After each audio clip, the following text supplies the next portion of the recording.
So you have no plans to find a long-term husband in the future then? No, that's what I want. I just think it's going to be difficult. Good morning, YouTube. Well, I guess it's technically afternoon, but it's morning somewhere, right? Anyway, we just got done at the gym. It was leg day number 2, although I did skip leg day number 1 because, well, the entire family is getting over COVID. Yep, that's right. All of us got COVID last week. My 6-year-old, he got over it about a day and a half, 2 days. It took me about the same to get over it. It took my 4-year-old about 10 minutes to get over it. I swear the virus got tired of trying to keep up with him and just said, screw it, this one's not worth it. And it took my wife about 4 or 5 days to kind of get past it. But overall, all doing well. Now, I didn't get it on video, but the day before I got sick, I actually set I'm gonna call it a PR. It's not really a PR because it's not my all-time best, but the best since I broke my neck 9 months ago. On bench, broke 205 on bench for a set of 5. And I know what you're saying. I know, I can hear it. But Zach, 205 is nothing. And 9 months ago, I would have agreed with you. That would have been my second warm-up set. But that's the most I've done since I broke my neck, so I'm quite happy about that. So making some gains. And yeah, today I'm gonna get home. There's a video that I want to watch and react to, and we'll get into that when I get home. So without further ado, let's have some fun.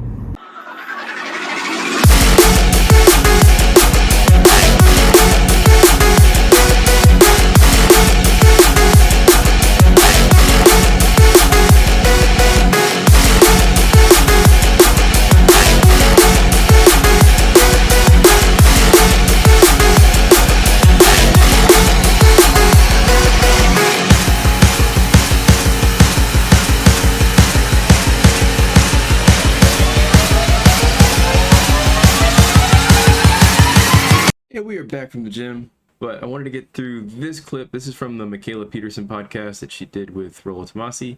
I was a bit surprised that she actually had Rollo on, but after watching it, I kind of understand what her goal was. But I'll leave the link. You guys can watch it for yourself. Leave me a comment and let me know what you thought of that podcast. So, leading into the specific clip that I want to focus in on is where Rollo and MIkhaila are talking about the Epiphany phase, specifically about how around age 28, 29, 30, women suddenly find religion, they find God, they want to get their life back in order. And we'll hear Rollo's take on it, and I'll give my 2 cents as we go along. Yeah, I'm not doubting the sincerity. Once again, I'm just saying, what I'm saying is that it comes at a convenient time. When we look at, if you go and you look at marriage statistics right now, the average age of first marriage for certainly women in the United States is 28.7, and for men it's like 29.8, like almost 30 years old, and it's older than that in the UK even. Pause here for a second. This is one of the things that drives me nuts with Rollo. Those statistics are completely irrelevant to what they're talking about right now. Other than the fact that they happen in the same general time frame of a person's life, completely irrelevant. Why is he throwing it out there? He just wants to sound smart. I know these statistics, but they don't apply to what you're talking about. Anyway. My little rant there, we'll let it go. So I also point this out, but nobody wants to talk about this because it's not just like, sensational. But I point out the fact that at that stage, it also coincides with exactly what I talk about in the Epiphany phase. Now I got to settle down. Now I don't have the options that I used to have back when I was 23 years old. I can't compete in the sexual marketplace with my 33-year-old self cannot compete with my 23-year-old self in the sexual marketplace when it comes to women, at least. A 33-year-old guy, in terms of sex appeal, is not going to compete with the 23-year-old version of himself either. This is where his sexual marketplace graph drives me nuts. The female side of it, I think, is pretty accurate in terms of the woman's, where I'm going to call it sex appeal instead of marketplace fight, the sex appeal. It's basically the raw physical attraction, how hot she is. That graph I pretty much agree with in large part. The problem is he takes the guys and it's purely based off of economic motives. And maybe it was this way for him. I certainly know it was not this way for me. Girls didn't want to sleep with my wallet. They wanted to sleep with me. So if your sex appeal is getting larger with your larger wallet, it's not because you are hotter or more attractive as you get older. It's because your wallet is fatter and you're attracting the kind of girls who are attracted to a fat wallet. And that is right around the time. And again, that's the point at which women say, I want to, my biological clock is ticking, right? That here, you don't hear women complain about men being sort of infantile or wanting to, afraid of strong, threatened by strong, independent women. You don't hear women of 23 saying those things. I did. 33, and you hear them at 34, but you don't hear them when women are in the midst of their peak sexual agency in their lives. So when they get to a point where all the chips are down, that's when it's men aren't measuring up. I can't find an economically attractive man. And I can't find a guy who is, right with God, or I can't find a guy who wants to date and marry a single mother. It's not my fault. It's not my decisions. It's those guys who won't man up. It's those guys who won't take responsibility and absolve me of the consequences of my decisions that I made that are now coming into effect at 30, 33 years old. Okay. There's a lot to unpack there. So first thing I want to point out, notice he says that he thinks girls can't find an economically viable guy when they reach 30, 33 years old. Not that they're not looking for a hot guy, but they're looking for the paycheck. It's that whole beta Beck side of his hypergamy hypothesis. And that's what he's encouraging guys to do. If you read his book, he tells guys that, he don't settle down until you're 30 or 35 when you're, got your stuff going for you, got all your money. If you wait until you have money to deal with women and find a good woman, all you're going to attract is gold diggers. Or you're going to have to do what I did in my 20s, which is not tell anybody I dated how much money I made. And I have a video already on that topic. I'll try and leave a link on it. But basically, if you're a guy making a good amount of money, don't dress flashy like Fresh does. Don't, drive a super fancy car. Don't go out and buy your Lambos. Live modestly, and don't brag about how much money you make. And you won't attract gold diggers. If you lead with money, you'll attract the gold diggers. Free tip there. Next piece that he's getting to is the fact that he's saying that you don't see girls in their early 20s complaining about guys not wanting to settle down. He's correct. If you aren't dating girls in their 20s when you're in your 20s, you don't hear those complaints. If you are actually dating girls while you're in your 20s, you'll hear those complaints. So he's telling on himself a little bit here, because he's saying he didn't hear those complaints. I know I did. My buddies did. I had a whole bunch of female friends. Every time we went out to the bars, they were always complaining about it. They weren't looking for hookups. And I know. Some of you are going to say, dude, that was like 15, 20 years ago. Things are different now. Maybe they are. I kind of doubt it, since my daughter's in that age range and I've seen how she interacts and what she wants. But maybe I'm wrong. Maybe the girls are in the 20 to 28 range right now are different than all the women throughout history. Maybe social media has changed them so much that they are basically a new species. What do you think's more probable? You decide. Leave me in the comment below. Let me know what you think there. Yeah, okay. So I completely understand where you're coming from, but I think you're lumping me into a category of women I don't exist in. I was complaining about men not wanting to get married when I was 21. Like, I've wanted a stable family, like I said, since I was 16. As for competing in the sexual marketplace, I understand I'm older, but that's not my issue. right? I'm not going to have a problem there. Do you And do understand that? Before we get into his answer here, and she is completely correct there. In the sexual marketplace value, she's not going to have any issue. She could go out right now anywhere in Nashville and have a guy take her home instantly. So this is where they're, you know, I hate when they conflate the sexual marketplace with the relationship marketplace. Finding a guy who's willing to take you home is, they're not going to care. She is a very attractive woman. She could go out right now in Nashville and probably have her pick between 4 or 5 decent looking guys. So we're going to get into the actual meat and potatoes, but realize that they're not really talking about sexual marketplace after this. They're from this point on, they're really talking about the relationship marketplace. As a single mother, your, let's just say, competitiveness, maybe I hate to commodify everything for you here, but your value as a woman is less than somebody who does not have kids. And if you're looking at 20, you're soon to be 30 years old, if you're looking for that long-term relationship, which you've said you are, looking for a guy who's like at your age or older, the men who will be looking for what you're looking for aren't looking for you. They're looking for women who are much younger than you and who do not have kids. Do you acknowledge that? Do you understand that? All right.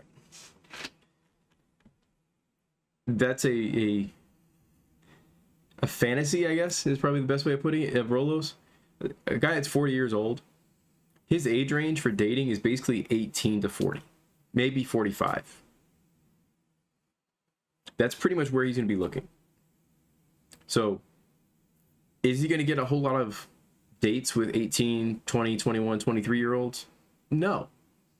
The girls that are in that age range that are going to look at most guys, and unless he's in stellar shape, maybe he's Brad Pitt, Leonardo DiCaprio, unless he's like an A-list guy like that, or he's in excellent shape, the girls that are going to be interested in guys that are that age are going to be the ones that are looking for a payday. They're looking for a lifestyle. They're the gold diggers. They aren't going to be the ones that want you. They're going to be the ones that are resettling for you because you got money. And interestingly enough, that's kind of the strategy that Rollo advocates in his book, The Rational Male, which is, you know, avoid commitment until you're 30 or 35 years old, and then you can, you know, find yourself a nice hot 23-year-old. Well, yeah, that 23-year-old, unless you are like me and you still look 25 when you're 40, not going to happen. Most guys, when they hit their 30s, they start getting fat, they start losing their hair, and yeah, you know, you can still find dates. That's not the issue, but you're not going to find a 23-year-old club rat that is physically interested in a 40-year-old dude that's balding, you know, overweight, or in Rollo's case, looks like a skeleton and is socially awkward.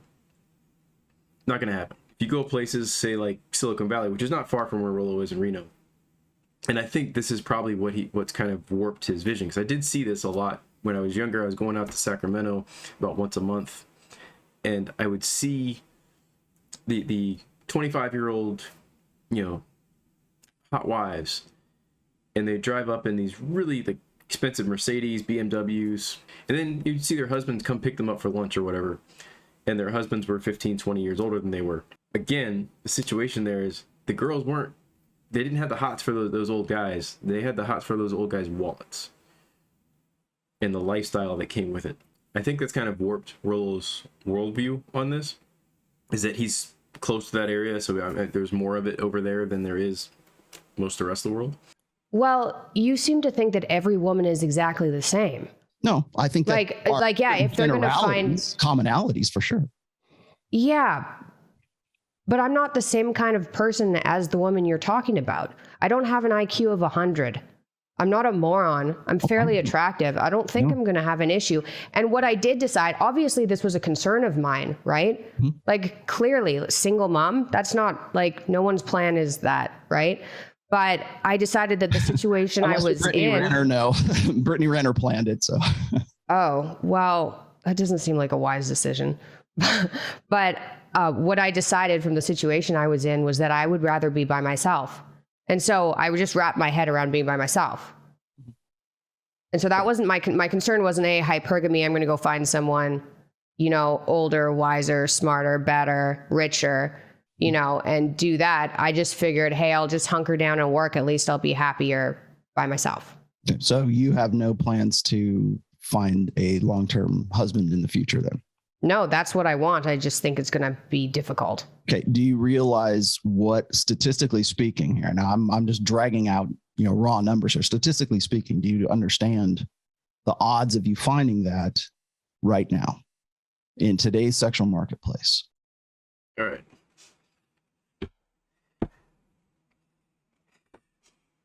I love how she says straight up, yeah, I want that, but I know it's going to be difficult. And he goes, do you understand the odds? All right, look. This is what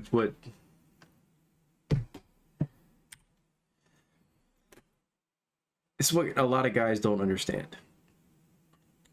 Dating doesn't get easier as you get older. The easiest time you have dating, men and women both, is high school and college. And the reason for that is very simple. You have a captive audience. It is much easier for you to find a date and make a connection with a co-ed when you have to see them every day and you're forced to sit in the same classroom with them. You're supposed to share the same halls. After high school and college, it begins to get more difficult. Now, you get better at dating as you get older, but it also gets more difficult. The difficulty level increases. So it's really a matter of, are you getting better faster than it's getting more difficult? So this notion that her life is basically over because she's a single mom, she's approaching 30, and statistically it's going to be very difficult for her to find a long-term partner. Life's not over. And comparing the difficulty level of her at 30 years old with a kid versus her, and I'm going to make it very simple.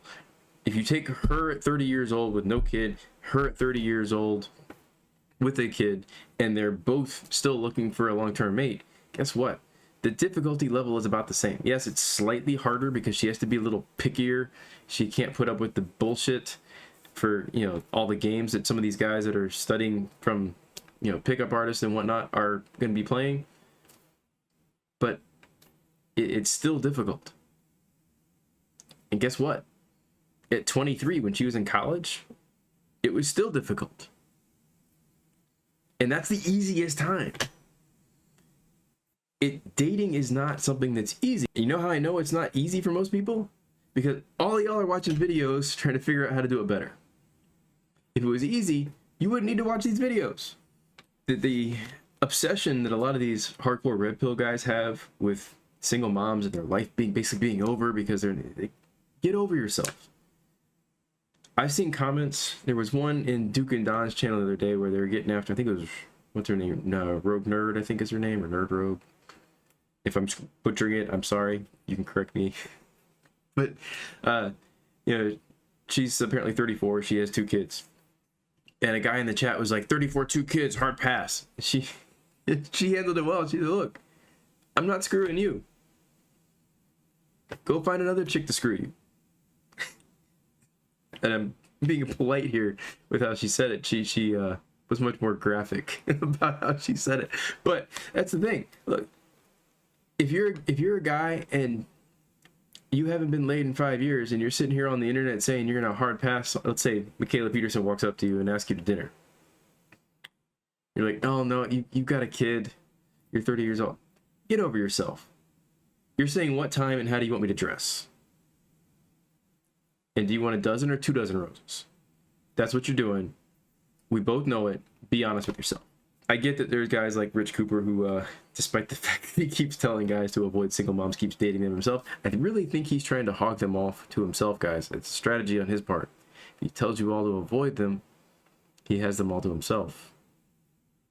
Think about it. But just keep it in mind that people live life. They make mistakes. Nobody's perfect. So yes, MIkhaila picked the wrong guy, ended up having a kid. Now she's got to, raise her daughter as a single mother. Now, the dad's in the picture. He's just, not together with her, but they're both raising the kid. She could meet Mr. Wonderful tomorrow. Or she might meet him 10 years from now. Who knows? Or she might never meet him. She might live the rest of her life single. Does that mean her life was over? No. It just meant that she didn't find a good romantic partner, a good long-term romantic partner. It's unfortunate. Do I think that's going to be her situation? No. Do I think that she has decent chances of finding a good long-term mate? Yeah.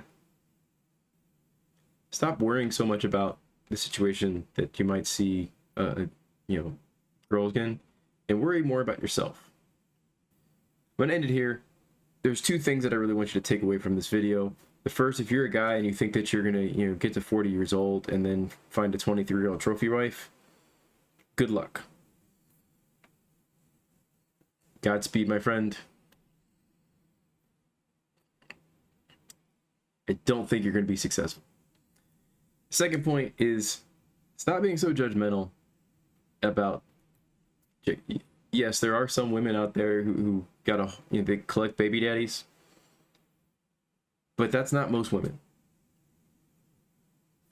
Most women, they just had life. They made a wrong choice, picked the wrong guy, maybe had a oops when they were in college. That happens. Guess what? Happens with guys too. If you think dating as a single father is any easier than dating as a single mother, you got another thing coming. I can tell you, it's not. And while dating gets harder as you get older, what you really want to do is make sure that you are getting better at vetting your dates. If you're dating the same kind of people over and over again and you keep crashing and burning and keep wondering why, it's because you're not getting better. You're not looking back at, hey, why did that relationship with that person not work? What was it that I missed? I know this was a short clip. I hope that you learned something from it. If you made it this far in the video, I appreciate you. Hit that like button, give me a thumbs up, leave me a comment, let me know what your thoughts. And until next time, keep improving.